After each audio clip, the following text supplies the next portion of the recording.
To Chip, Kathy, and Nancy, who graciously shared your father with a nation that loved him. To Walter's friends, colleagues, protégés, and all who considered him a hero. To the men of the Intrepid. To all of you who are gathered here today, I am honored to be here to pay tribute to the life and times of the man who chronicled our time. Now, I did not know Mr. Cronkite personally, and my regret is made more acute by the stories that have been shared here today. Nor, for that matter, did I know him any better than the tens of millions who turned to him each night in search of the answer to a simple question: what happened today? But like them, and like all of you, I have benefited as a citizen from his dogged pursuit of the truth, his passionate defense of objective reporting, and his view that journalism is more than just a profession. It is a public good vital to our democracy. Even in his early career, Walter Cronkite resisted the temptation to get the story first in favor of getting it right. He wanted to get it first, but he understood the importance of getting it right. During one of his first jobs in Kansas City, Walter's program manager urged him to go on the air reporting a massive blaze, and we just heard how much he loved fires, a massive blaze at City Hall that had already claimed lives. When Walter reached for the telephone, his boss asked, "What are you doing? Get on the air." Walter replied that he was calling the fire department to confirm the story. "You don't need to confirm it," the manager shouted. "My wife's watching the whole thing."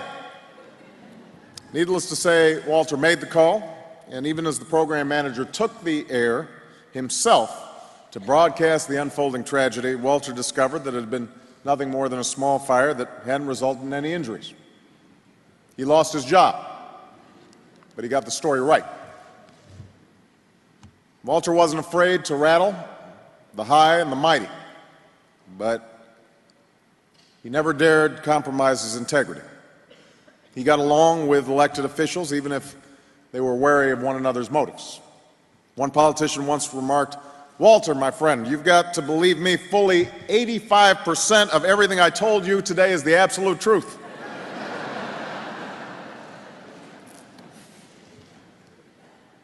He shared a complicated relationship with presidents of both parties who wanted him on their side, even as they were convinced that he wasn't. President Johnson called Walter after the evening news from time to time to voice his displeasure over a certain story, but Walter knew that if he was receiving vociferous complaints from both sides, he must be doing his job. His endless inquisitiveness about our world, I can imagine, came from a mother who sold encyclopedias for a living. As a boy, Walter spent countless hours getting lost within their pages, endlessly sidetracked by new and interesting entries that branched off from one another, fascinating by the world around us and how it worked. And that's the way he lived his life, with curiosity, exploring our planet, seeking to make sense of it, and explaining it to others. He went everywhere and he did everything. He raced cars and boats. He traveled everywhere from the Amazon to the Arctic. He plunged 8,000 feet below the sea, trekked 18,000 feet up into the Himalayas, and experienced weightlessness in the upper reaches of our atmosphere, all with one mission: to make it come alive for the rest of us. And as our world began to change, he helped us understand those changes. He was forever there, reporting through World War and Cold War, marches and milestones, scandal and success, calmly and authoritatively telling us what we needed to know. He was a voice of certainty in a world that was growing more and more uncertain. And through it all, he never lost the integrity or the plain-spoken speaking style that he gained growing up in the heartland. He was a familiar and welcome voice that spoke to each and every one of us personally. So it may have seemed inevitable that he was named the most trusted man in America. But here's the thing, that title wasn't bestowed on him by a network. We weren't told to believe it by some advertising campaign. It was earned. It was earned by year after year and decade after decade of painstaking effort, a commitment to fundamental values, his belief that the American people were hungry for the truth, unvarnished and unaccompanied by theater or spectacle. He didn't believe in dumbing down. He trusted us. When he was told of this extraordinary honor, that he was the most trusted man in America, he naturally downplayed it by saying that people had not polled his wife.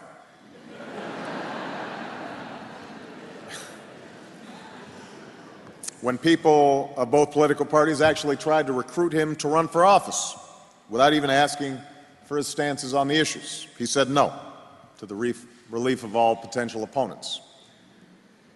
And when, even a decade and a half after his retirement, he still ranked first in 7 of 8 categories for television journalists, he was disbelieving that he hadn't won the 8th category, attractiveness.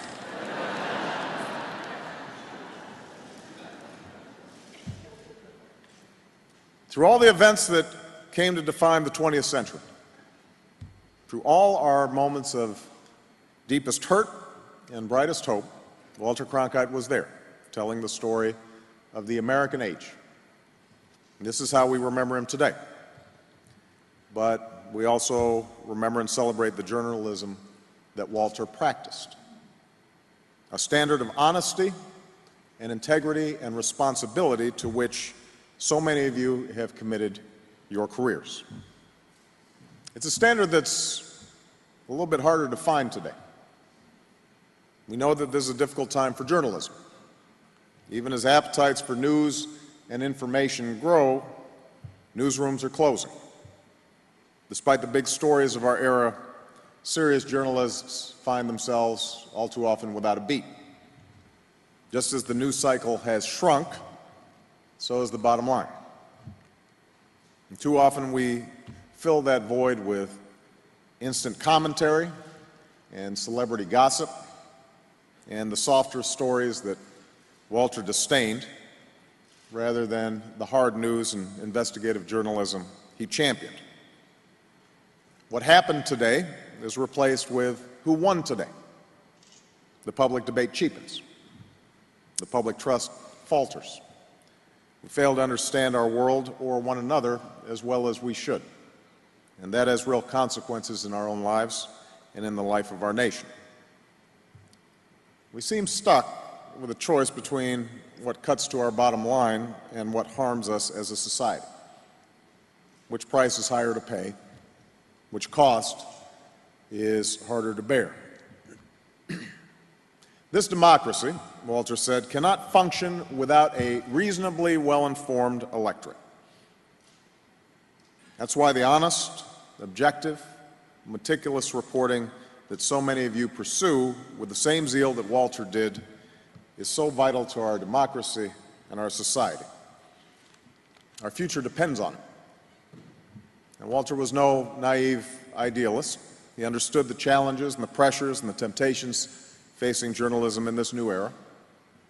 He believed that a media company has an obligation to pursue a profit, but also an obligation to invest a good chunk of that profit back into news and public affairs.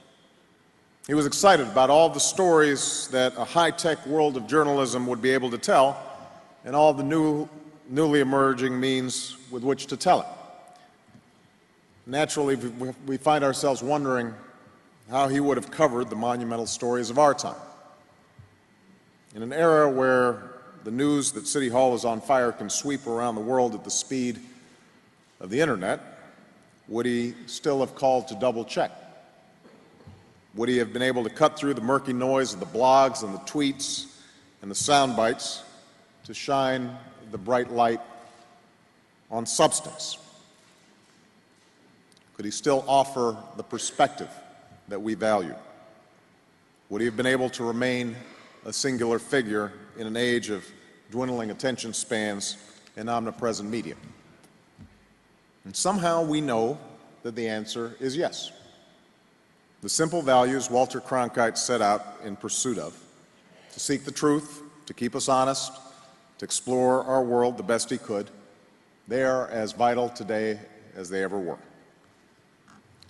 Our American story continues. It needs to be told.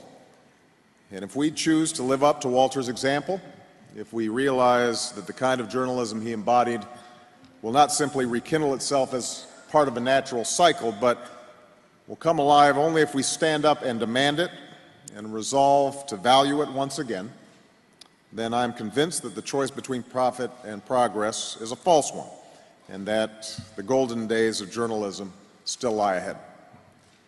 Walter Cronkite invited a nation to believe in him, and he never betrayed that trust. That's why so many of you entered the profession in the first place. That's why the standards he set for journalists still stand. And that's why he loved and valued all of you, but we loved and valued Walter, not only as the rarest of men, but as an indispensable pillar of our society. He's reunited with his beloved Betsy now, watching the stories of this century unfold with boundless optimism, every so often punctuating the air with a gleeful, "Oh boy." We are grateful to him for altering and illuminating our time, and for the opportunity he gave to us to say that, yes, we too were there. Thank you very much.